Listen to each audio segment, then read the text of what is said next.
Baik pemirsa, berjumpa kembali bersama saya bersama Andi Virgi. Kali ini kita berada di Pengadilan Negeri Kabupaten Mempawah dan sebentar lagi kita akan menghadiri dan mengikuti sidang dugaan oli palsu, yaitu terdakwanya Edi Chow. Dan sebentar lagi kita akan saksikan bersama. Mari ikut saya. Kuasa hukum terdakwa berikan penjelasan terkait perkara dugaan peredaran oli yang tidak standar di Pengadilan Negeri Mempawah. Persidangan terkait peredaran oli yang diduga tidak standar ini masih terus berjalan. Adapun dalam persidangan, pihak terdakwa telah mengajukan 29 alat bukti. Selain itu, penasehat hukum terdakwa Muhammad Mauludin SH MKN membantah anggapan bahwa karena kliennya telah menjalankan usaha selama 16 tahun, maka otomatis mengetahui barang yang diperdagangkan bermasalah. Menurut kuasa hukum terdakwa, terdapat dokumen dan perjanjian terkait PT 3 Sekawan Perkasa dan PT Putra Nusantara Manunggal, termasuk keterangan mengenai keaslian salah satu produk. Namun, demikian untuk produk di luar kedua perusahaan tersebut, kuasa hukum menyatakan kliennya tidak mengetahui sebagaimana yang didalilkan. Di pemberitaan tersebut mengatakan berdalih kira-kira begini, 16 tahun memiliki usaha itu, menjalani usaha itu, tetapi masa tidak tahu barang itu sebetulnya palsu atau bisa dikatakan diduga palsu. Jadi kalau untuk keterkaitan perihal itu mengetahui asli atau tidak asli ya. Jadi berdasarkan dari 29 alat bukti yang kita kirimkan kemarin ya. Kalau untuk kedua perusahaan, khusus untuk PT 3 Sekawan Perkasa bersama dengan PT Putra Nusantara Mandiri, itu beliau kan sebelumnya ada namanya surat perjanjian kerjasama.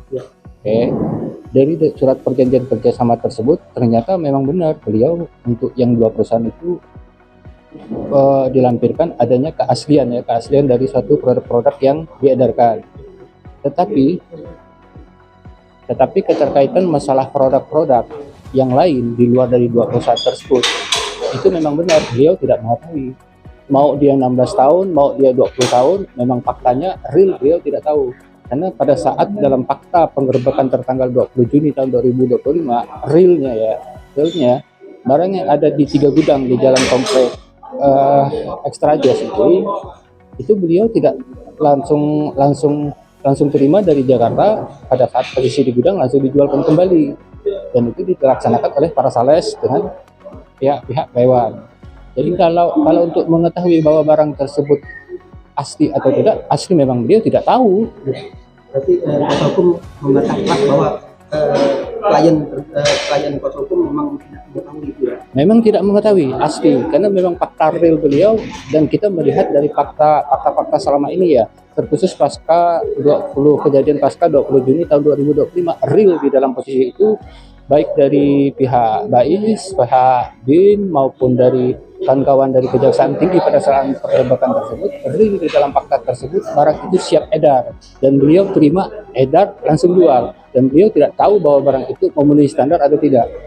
Mengikuti persidangan beberapa kali, kuasa hukum berarti dokumen-dokumen itu sudah lengkap diserahkan kepada terdakwa dari pemasukan.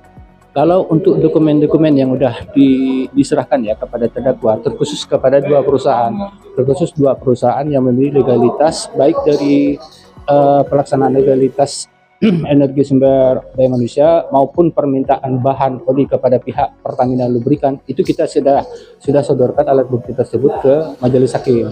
Jadi kalau menurut saya ada opini-opini yang menyatakan bahwa oli beliau tersebut ini real kalau untuk dua perusahaan itu terbantahkan, kecuali kepada para distributor yang beliau laporkan di Polda Kalbar dengan nomor laporan LP29. Itu ya. Sudah ada laporan selanjutnya.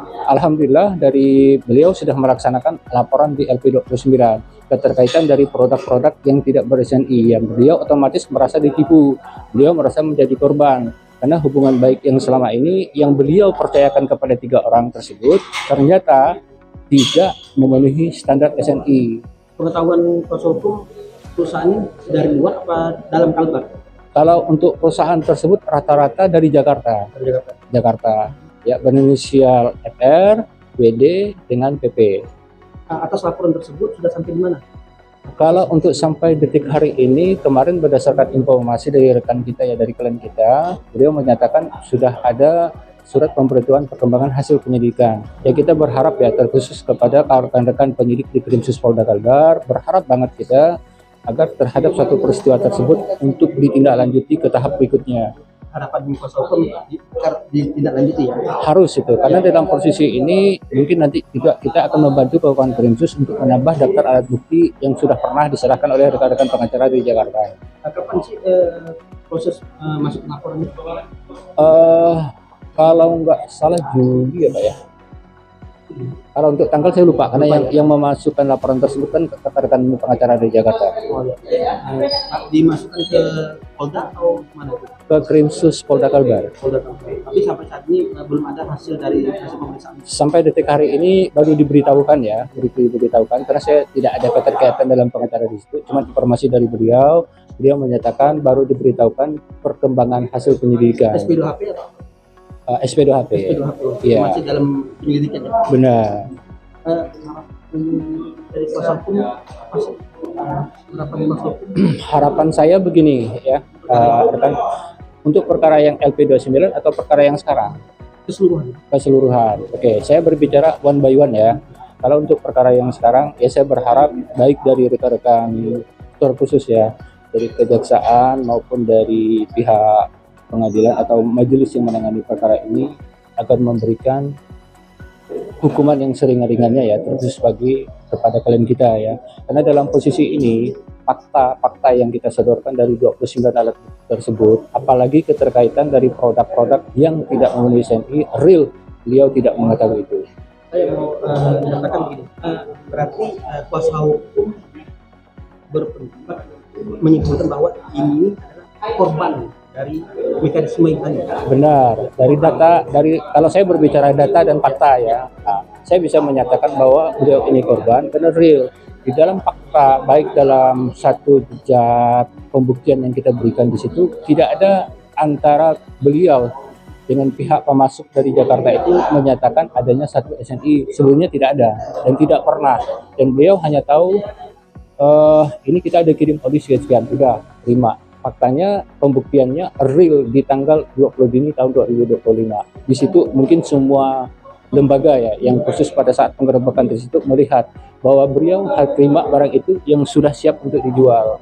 Bukan ada penyulingan, bukan, dan lagi beliau pun di dalam gudang tersebut. Iya benar. Gitu. Sidang selanjutnya untuk sidang selanjutnya mungkin tambahan alat bukti kita. Ada. Sudah, untuk saksi sudah selesai gitu. Hari apa? Insya Allah di hari Kamis. Baik, terima kasih. Siap. Kuasa hukum juga menegaskan tidak ada jejak pembuktian yang menurutnya menunjukkan terdakwa mengetahui produk tersebut bermasalah. Saat penggerebekan pada tahun 2025, barang memang ditemukan dalam kondisi sudah di-packing dan siap untuk dijual. Namun, menurut kuasa hukum, kondisi itu tidak otomatis memberikan atau membuktikan pengetahuan terdakwa mengenai asal-usul dan kondisi barang tersebut. Pihak kuasa hukum juga menyebutkan telah melaporkan persoalan tersebut ke Polda Kalimantan Barat dan hingga kini masih dalam tahap penyelidikan. Sementara itu, pemeriksaan saksi disebut telah selesai. Sidang berikutnya dijadwalkan pada hari Kamis 20 Agustus 2026 dengan agenda pengajuan bukti surat tambahan dari terdakwa sekaligus pemeriksaan terdakwa Edi Mulyadi alias Edi Chow. Perkara masih dalam tahap pembuktian. Seluruh keterangan dan alat bukti akan menjadi bahan penilaian majelis. Kabupaten Mempawah, tim GNTV Indonesia mengabarkan. Baik pemirsa, sekarang kita sudah di penghujung persidangan dugaan oli palsu Edi Chow, dan kali ini kita akan berakhir dan akan dilanjutkan pada sidang hari Kamis mendatang. Saya Andi Firgi undur diri, sampai jumpa.